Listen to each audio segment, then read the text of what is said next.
going on, everybody, and happy Friday. Welcome back to another episode of Cyber Club. Today, to kick off our episode, we're going to do a back-to-school word scramble. You guys are going to have 5 seconds to unscramble each of these words, and they're related to school. So let's go. Can you guess this word? Book bag.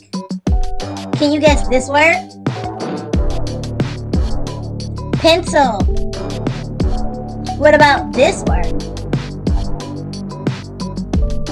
Lunchroom.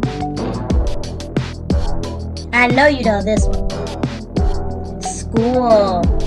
Last one. Learning. Great job, you guys. Great job, everyone. Great way to exercise your brain muscles. I hope you guys are ready and prepared to go back to school. And always remember that even though we're in school, we still have to remain safe and wear our masks. See you guys next time.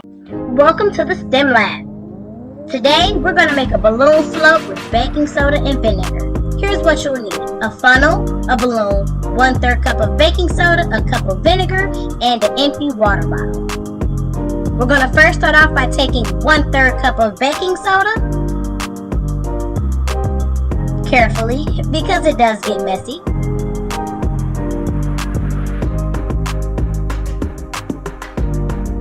And we're going to put our balloon on the end of our funnel and begin to dump the baking soda into the funnel so it can go in the balloon. Now the way you'll get it in the funnel is you'll have to pull the balloon down by holding on to the mouth so it doesn't detach. But that's how you get the baking soda into the balloon. Next, you're going to take 1 cup of vinegar. I also use the funnel for this part because it does get messy. And you are going to pour it into an empty water bottle. Carefully, you guys. Just like so.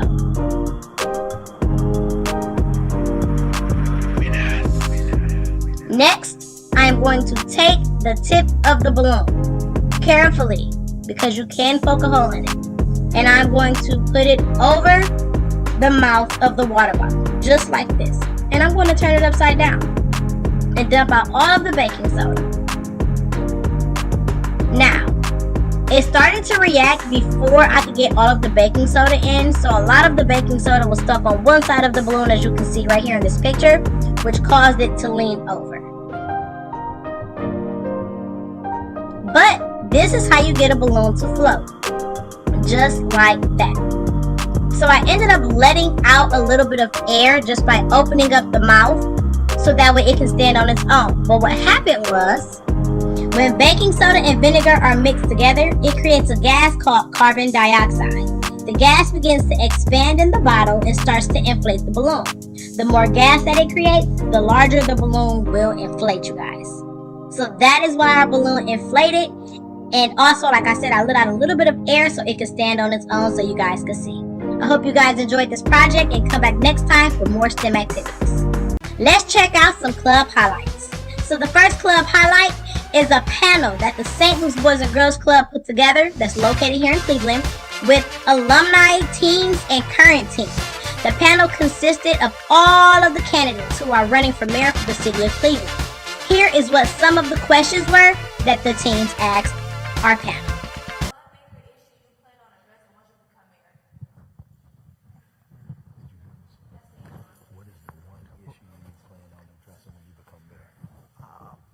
We're going to make the politicians work for you guys, and we're going to stop giving our money to the sports teams owners.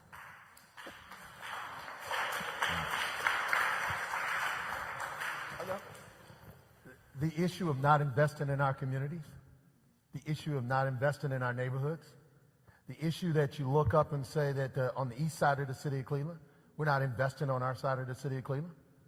The fact that there hasn't been one house built in Ward 1 and in Ward 2 in the last 4 years, but yet they're building houses on the other side of the city of Cleveland, building them to the sky. So the issue that I'm going to address, I'm going to start investing in our neighborhoods, especially in neighborhoods on the east side of the city of Cleveland. You know, I think the first major issue that we have to address is the hopelessness in our city. We just don't feel like tomorrow is going to be any better than today. The type of mayor that I plan to be is not a mayor that's going to be stuck in City Hall. I'm going to be right on the streets. I'm going to come to your schools and whoop you in basketball. You know what I'm saying? I'm going to walk your neighborhoods, especially you. I'm going to walk your neighborhoods.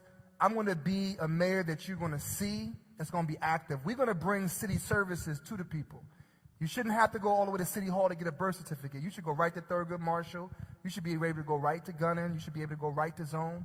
We're going to bring city services to you. And the second thing, and probably most important, is to let you know that we cannot be a city that does not engage in succession planning. One of the things that stressed me out about this city is that we do not prepare for our young people. We do not allow our young people to be in positions of power. We want to die with the torch in our hand. And if we're going to be successful in this city, our young people have to know that they have a place in making it better. Thank you.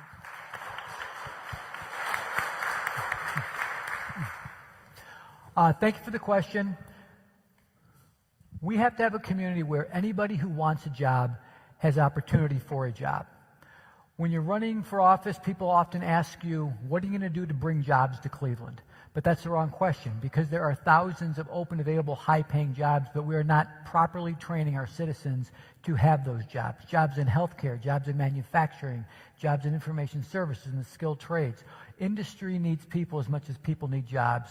We should not have the great institutions that we have that need qualified people to fill their positions and yet have unemployment and underemployment within the same square mile of that institution. That should be a shameful desk clearing moment to start on day one.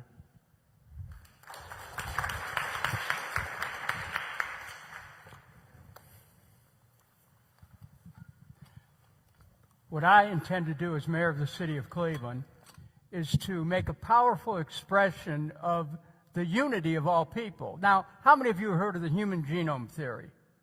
Anybody here? It says that we're all made of the same stuff. 99.9%, we're all made of the same stuff. When I was first mayor of the city of Cleveland, 44 years ago, half of the key appointments went to the African American community because that was the right thing to do, to share the power. But I did it as an expression of unity because I believe, and this isn't politics I'm talking about, I'm talking, maybe you could call it spirituality. I believe that we're all one, that we're all connected, we're interconnected, we're interdependent. And when you come from that kind of thinking, you know that we're all brothers and sisters, and everything that I do relates to you, and what you do relates to me. I believe the underlying truth of our existence is human unity, and I will act from that awareness as Cleveland's mayor. Thank you. I'm going to be real quick. We can talk all day about public safety, neighborhood investment, fixing public education, but the problem we have in Cleveland is we have no urgency about any of these issues, right? This culture of complacency is a cancer on our city, and that's the really reason why I'm running for mayor, right? You know, the genesis of my campaign is this notion that Cleveland can't wait because we waited for far too long. And we are in what Dr. King called the fierce urgency of now. And we got a small amount of time to get some major decisions right about public safety, about revitalizing our neighborhoods. But without that culture change, none of this stuff is going to get done.